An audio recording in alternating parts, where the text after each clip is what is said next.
with everything. So quickly about Megan, she's from Texas Tech Universities. Anybody know their slogan? Here we go. We got to wreck them if we're from Texas Tech, okay? Throw a tortilla at her if you would, okay? That's, I guess, a thing at Texas Tech down in Lubbock, right? All right, so please welcome Megan Ostrenga. Give her a big round of applause. We're going to do Western Skies, Lakota Star Knowledge, Part 3, Summer Edition. Yes, hello everybody and welcome today. My name is Megan Ostrenga. I'm the archivist curator here at the Journey Museum. I do hail from Texas Tech University. Red Raiders, if anyone's a college basketball fan, come talk to me. I'll trash talk with you a little bit later. Yes, the lights will go down eventually. There we go. Perfect. And so I moved to Rapid City on December 1st. So I haven't completed a full year here. So as the skies are changing above us and I'm writing a new program, I get to learn a little bit about Rapid City at the exact same time. So we will get started with the program. And as Troy had talked about, this program changes with the seasons just like the skies do above us. But before we talk about any of the specific constellations, I want to tell you a little bit about the history of how we got constellations.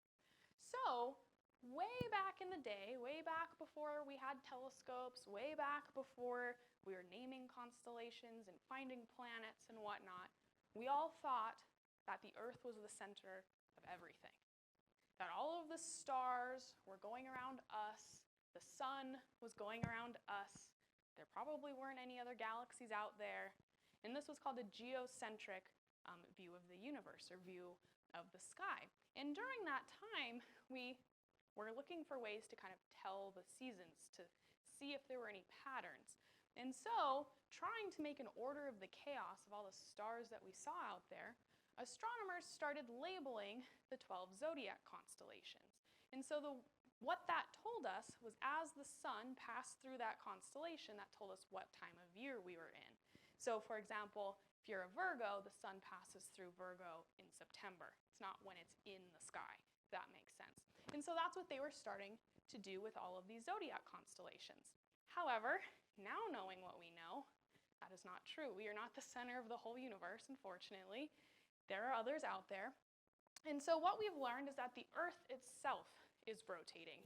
And what this just showed behind me are those star trails. And so as we are rotating, the stars, they appear to be making those rings. And right about here in the center is where our North Star would be, Polaris, because it's not rotating, right? At the very top. And the same would be true in the southern hemisphere as well. And so that is showing the evidence of Earth rotating. And then the other thing that we know Earth is doing is we are orbiting the sun. And so all of our planets are on what we call the orbital plane. And so if I were to draw a picture of all of the planets on my piece of paper here, they would all move around together. And that's exactly what all of the planets do in our solar system too. We are all linked to the sun. The only one that's a little weird is Pluto, but that's another discussion, right? And getting into the history of kind of naming constellations, it actually goes back a long time, way before even the geocentric way of looking at the universe. And so this is a cave painting in France. It's the Lascaux cave painting. It's actually 17,000 years old. And we think that this is a painting of a constellation. So I'll give you a few moments to look at it, maybe see if you notice anything that might tell you it's a constellation, specifically Taurus. And now I want you to use the people around you, see if you can find the constellation. Feel free to talk, point. I was a teacher once. I am not scared of talking. All right. I want you to see if you can get it. Kind of hard, right? All right. You see it? All right, let's see how you did. Was anybody right? No. All right. Yeah, so this is a really hard thing to kind of get used to, is we have all of these amazing images to something that looks like a stick figure without a head, right?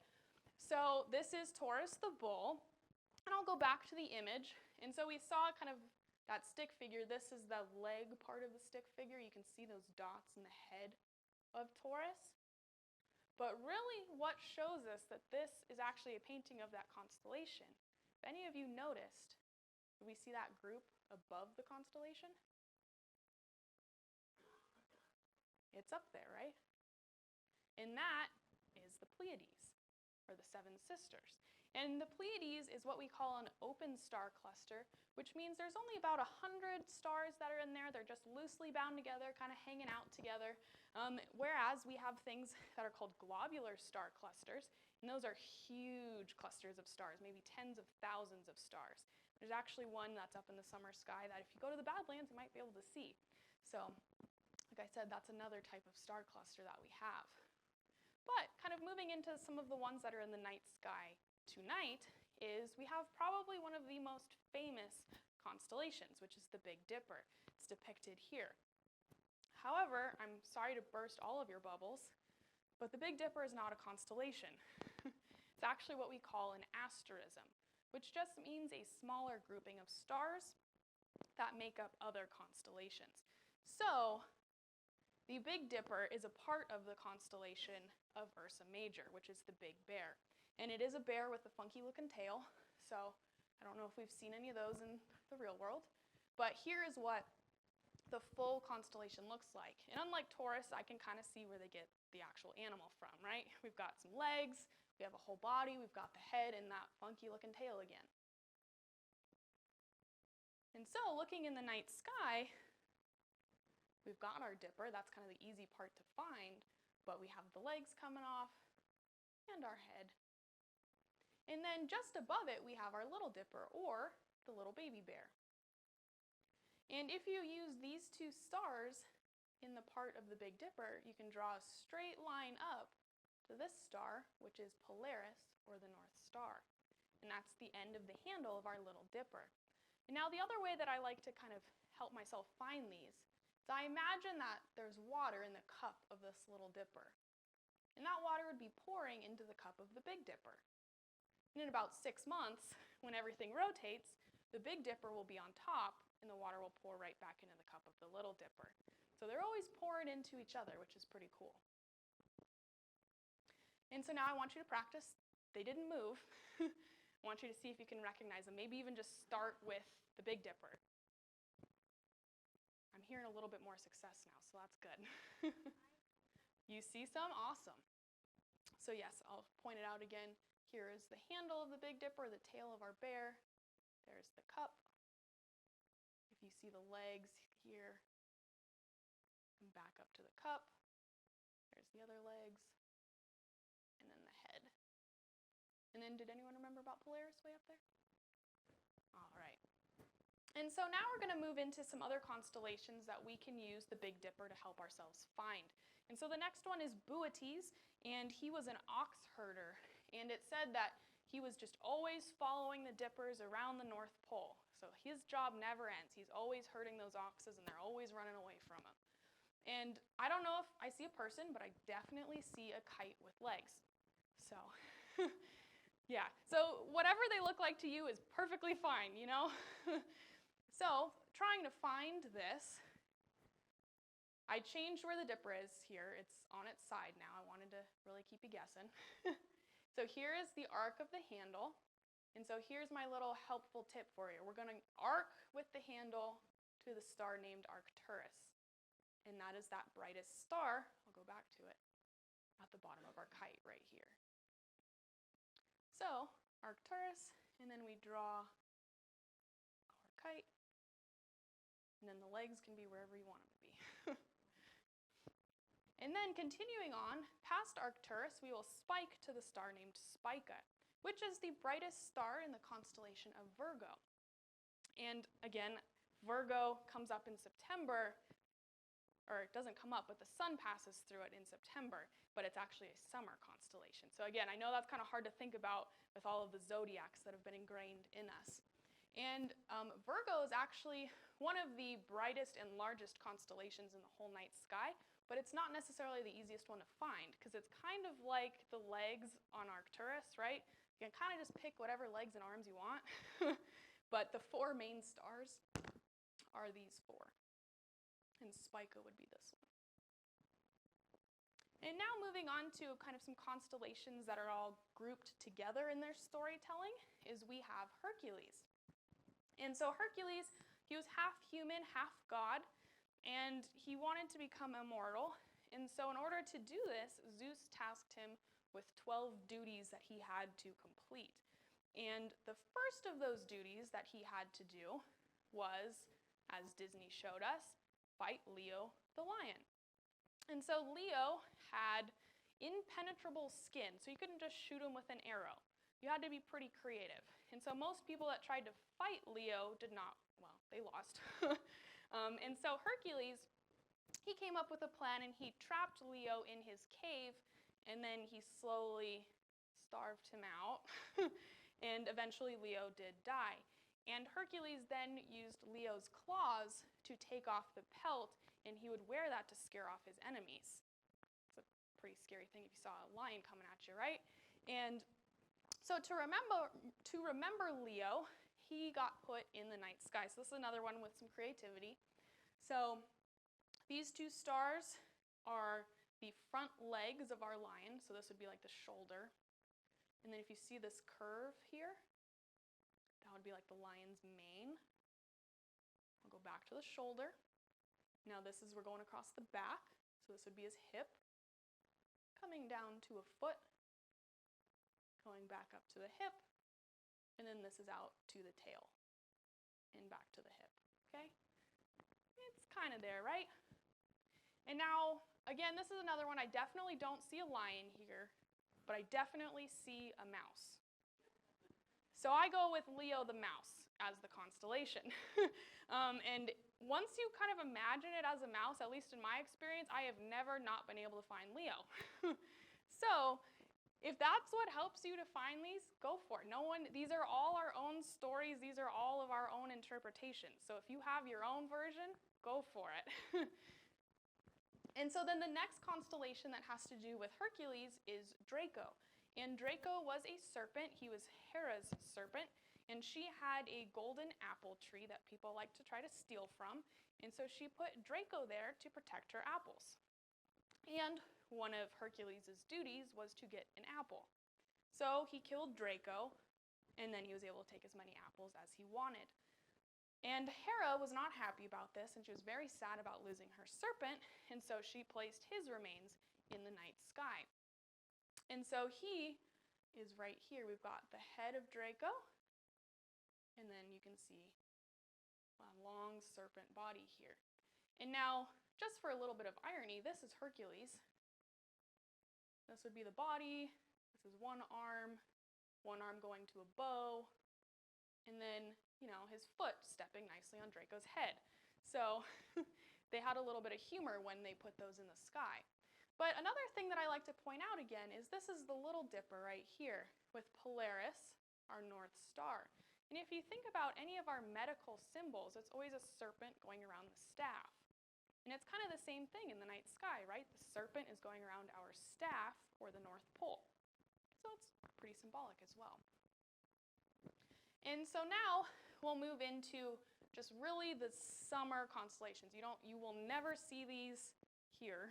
You might on the other side of the world, but here when it is not summer. And this is called the summer triangle. And the summer triangle, again, is that asterism. So it's not a constellation. And it's made up of Vega, Deneb, and Altair. And those are three of the brightest stars in the northern hemisphere. And each one of them makes up their own constellation. So talking about the first one, up at the top, we have Vega. It is the brightest star in the constellation of Lyra, which is named after the lyre, which is a musical instrument. And this is actually where my favorite object in the whole night sky is. And so it's actually halfway between these two stars. And it is called the Ring Nebula. Pretty cool, right? And it's a planetary nebula, which actually does not have anything to do with planets. It's actually when a star is dying. And so stars do a process called thermonuclear fusion. And so that means they're taking elements, they're pushing them together, and when that happens, it releases both heat and light. But someday, the stars will run out of their element. And when that happens, they start to lose gravity. And then when that happens, they release all of their outer shells. And so that's what all of the colors are that we're seeing, is those outer shells of this dying star. And now what's really cool about this is through a telescope, like pretty much the average telescope, it'll look like a blue Cheerio. So it's pretty cool that you can still see it even just through the average everyday telescope. So again, it's halfway between those bottom stars. Which then is a nice transition into our James Webb Telescope. I don't know if any of you have been keeping up with the news on it, but it was launched on Christmas Eve, December 24th, and actually 10 days ago is when it sent back its first image. It's a pretty good first image, right? I wish my first picture looked that good. And so this picture is actually of a really small portion of space. And so I want all of you to pretend for a moment. Pretend we're all holding a grain of sand in your fingers. And then outstretching your arm, looking at that grain of sand, that is the size of the sky we are looking at. Tiny, right? And in that little grain of sand, every one of these dots we're looking at is a galaxy. Now just imagine, I'm sure in every one of those dots there's somebody else listening to the same exact program you are. Right? That's crazy. Who knows what's out there? And what's even crazier is all of, like this image, all of these galaxies, the light from these galaxies traveled for 4.6 billion years. So our Earth hadn't even formed when this light left those galaxies. It's mind-blowing, right? So they might not even still be there, which is crazy. That's how far away this picture is. And now that I know I've really gone past on my space knowledge, going back to our planetary nebulas, this is another picture James Webb took. This is from one version of infrared, kind of like the one I showed you of the Ring Nebula. And then this, it has two different types of infrared that it looks like. And what's cool is we notice that there's actually a second star in the center. So that means it doesn't get one, but two nebulas. So that'll be pretty cool in probably 1 billion years when we get the next one. And then the last image I wanted to show you from James Webb is of a stellar nursery. And so this is where little baby stars are born every single day. And to give you a size of scale, a pillar, which is something like this pillar is about 7 light years tall. So if you were traveling at the speed of light from about here, it would take you 7 years to get to there. Right? So that's huge. And again, just blowing your mind with how cool space is. But all of those little dots of stars we didn't even know were out there until we got this image back. So this telescope is doing amazing things for science, and it seems like weekly now we're going to be getting kind of new images of what's out there. So something fun for you to kind of keep up with in the news. But getting back to our summer triangle, again, we talked about Lyra, the Ring Nebula is in between the bottom two. And we'll talk about this guy right here. It's the constellation called Cygnus, the swan.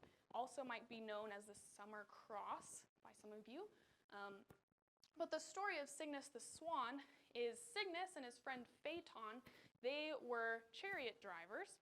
And somehow they were space chariot drivers. I'm not quite sure on how that worked. But Phaeton one day flew a little bit too close to the sun, which is not a good idea, and he ended up blowing up and landing in a river. And Cygnus was very sad about losing his friend, and he thought that he probably could save his life. And so he asked Zeus, hey, can you turn me into a swan?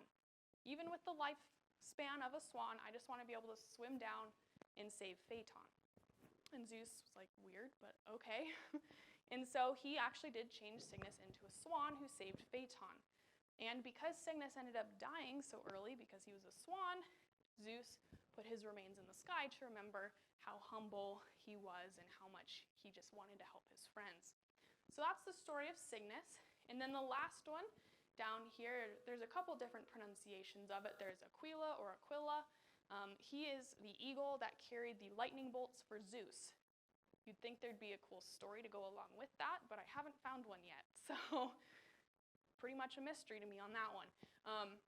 And so those are what make up the summer triangle. And so we'll take one last look at these pictures here before we practice finding them. So we have what we talked about first with Ursa Major, the big bear, and our little baby bear up at the top with Draco and Hercules. We can arc to Arcturus and spike to Spica and Virgo. We didn't really talk about where Leo the mouse was, but he's over here. Yeah, Hercules, Altair is over here. So really just kind of focusing on that. I'll turn off the drawing so you can kind of really see where those constellations are. And then practice. I'm sure you'll feel very confident tonight when you have to start looking by yourself.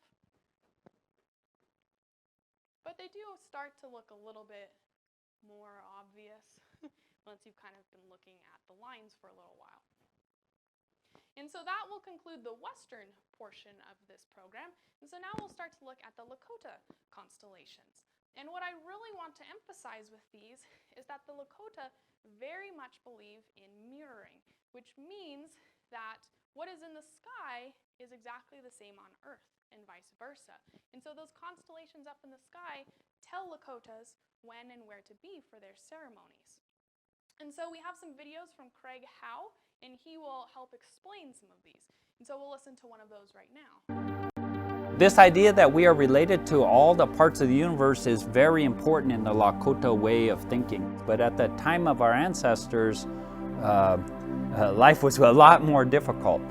And the margin for error was small. So one way Lakotas mitigated this unpredictability of the environment was to establish relationships with all of these living entities. So they would make essentially like treaties with the cottonwood trees or with the geese or with the grasses in the rocks. They would have all these relationships that were established with all these other oyates or peoples.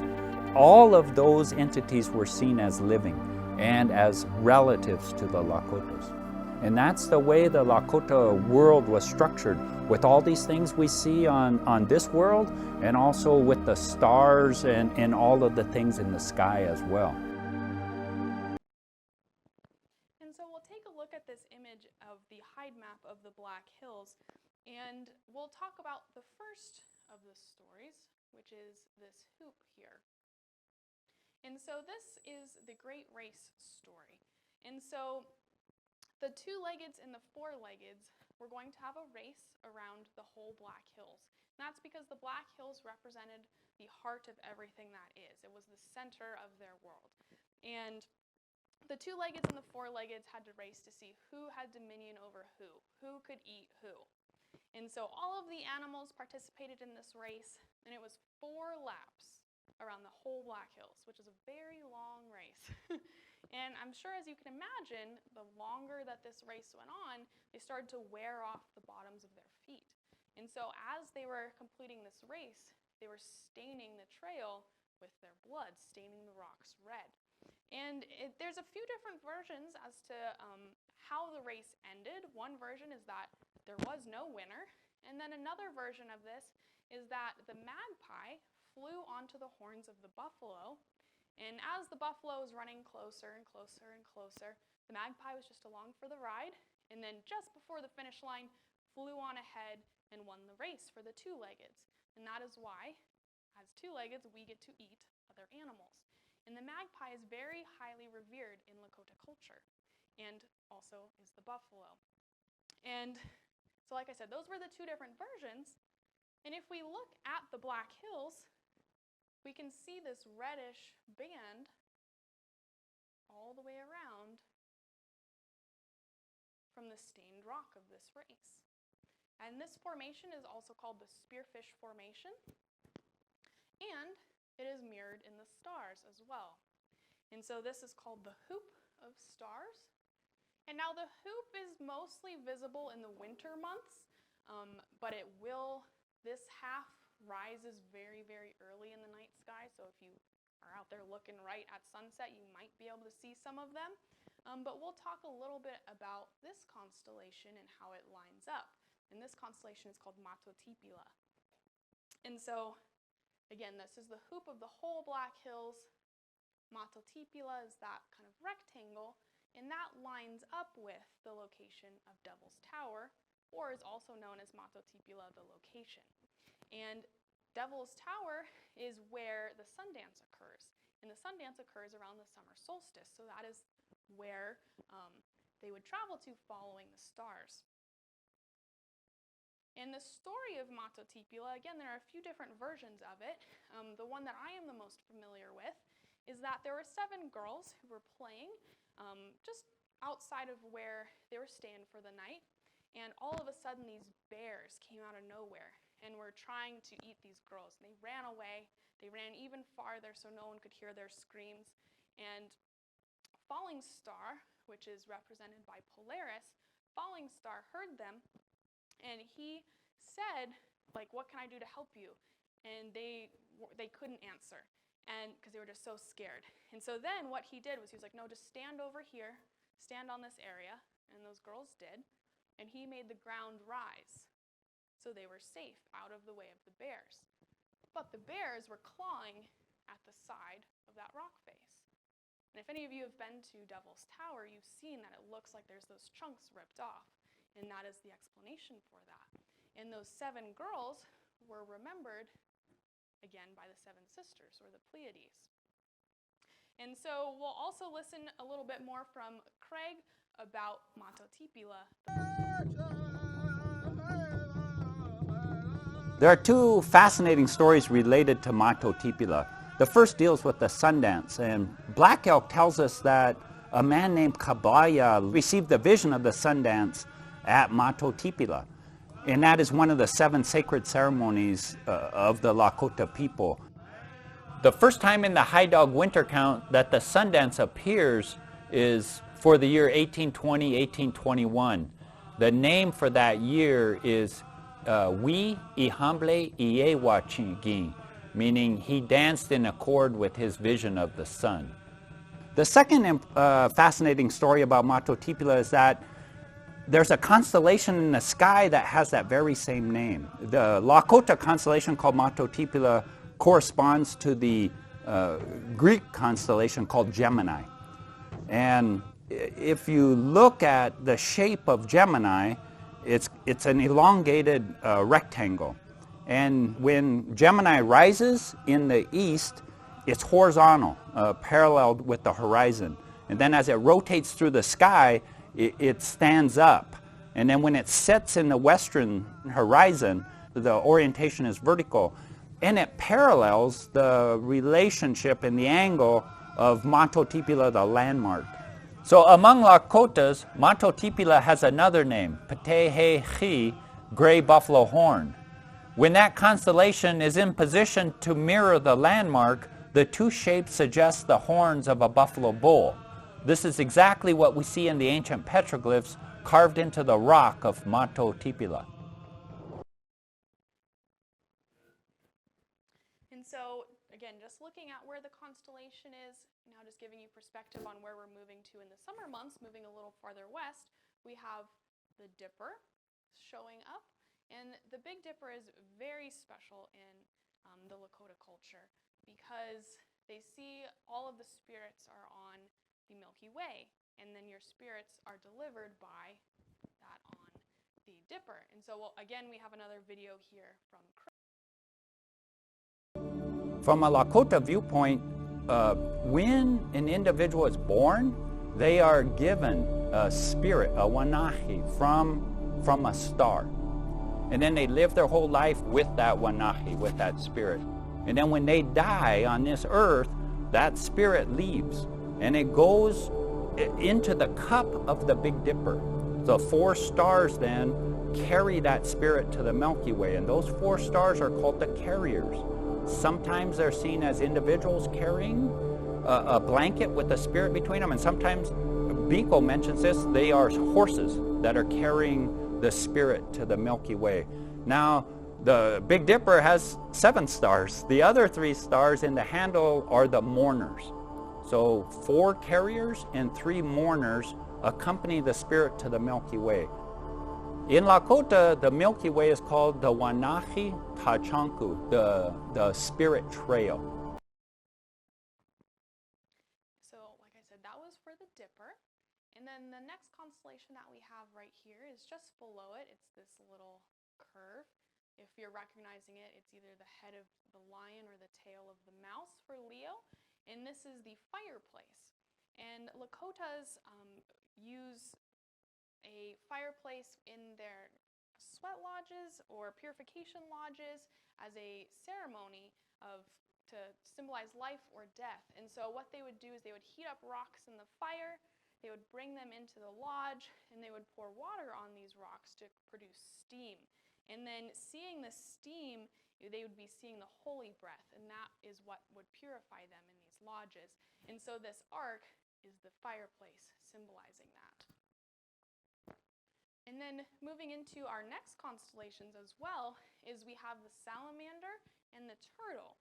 And when Lakotas are born, they believe that the chikpa or the chekpa, which is the umbilical cord, when it falls off, needs to be saved for the child.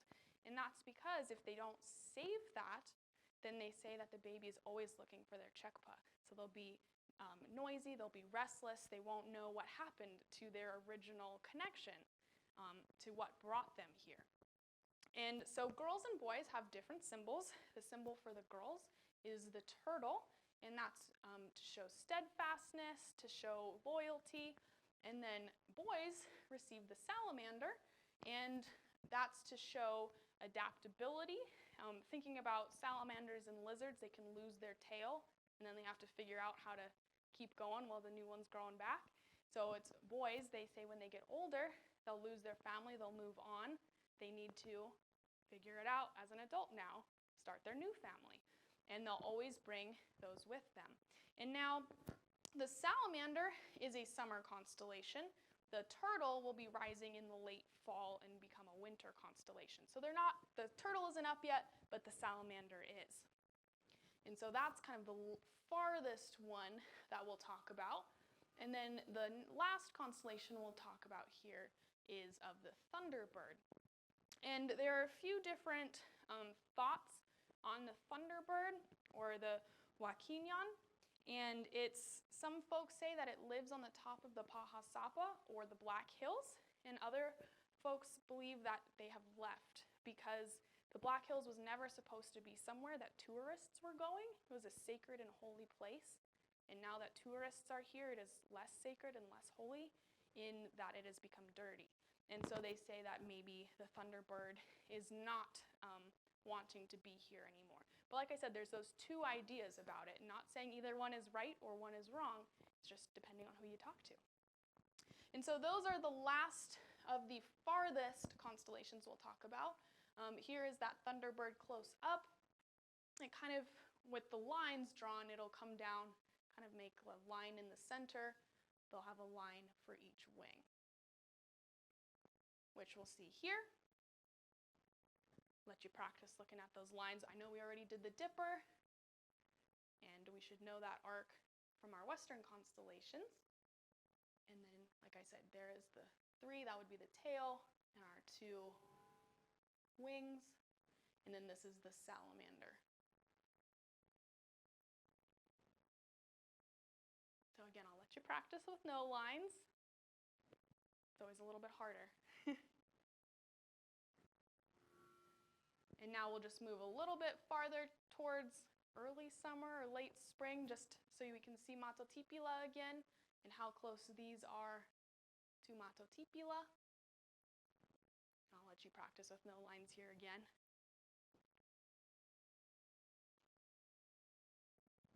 And now I just want to leave you with one last note from Craig on the importance of learning all of these star stories. What we know about Lakota star knowledge is based on centuries of observations by Lakotas. Lakota homelands are perfect places to observe the stars. The Lakota peoples of the past were astute observers and critical thinkers. This exploration of traditional narratives and historical events is based on a deep reverence for Lakota star knowledge. By studying this star knowledge, we can get a glimpse into the integrated and sophisticated structure of Lakota philosophy. And it's this unique philosophy that connects the world when we and Hanwi travel together with the world of the students at Spring Creek. When Ella Deloria wrote her book, Speaking of Indians, in the 1940s, she drew on a number of sources in Lakota communities to help her to understand the past, what she called the ancient ways. So she says that these men were Christian men, mature leaders in the community at that time. And she said they had no wish for the outgrowth of the ancient way. But she then says they would tell her about that ancient way for hours on end. And she described that as they would do so with tender reverence. This idea that they were telling about the beliefs of their forefathers, and that they didn't believe it, but they gave it the respect it deserved because their forefathers believed it. These star stories would fit entirely within that realm of literature that we should show tender reverence to. Whether we believe it or not is not important. This is what Lakota ancestors believed. This is what they were telling their children. And if we want to understand Lakotas at that time, and then the connection between that time and today, then we need to study these, not as fairy tales, but as great literature.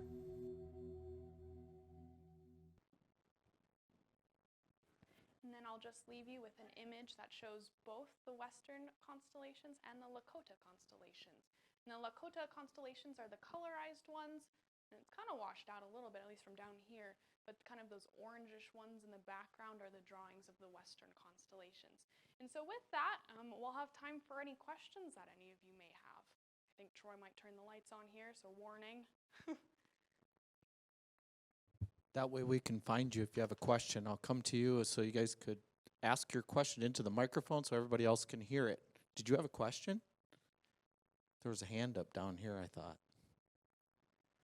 All right, before we get it, if there's any questions, but before we do that, let's give Megan a huge round of applause. Ton of research goes into this to make sure that we do have tender reverence towards what we're talking about here today.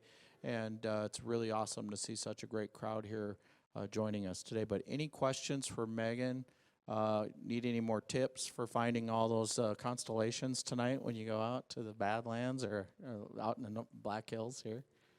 All right. Thank you guys for joining us. Remember, next Friday we have Arjun Iyengar and the James Webb Telescope. Megan gave you a little bit of sneak preview there, but I think Arjun's going to have a ton more photos. So thank you all for joining us.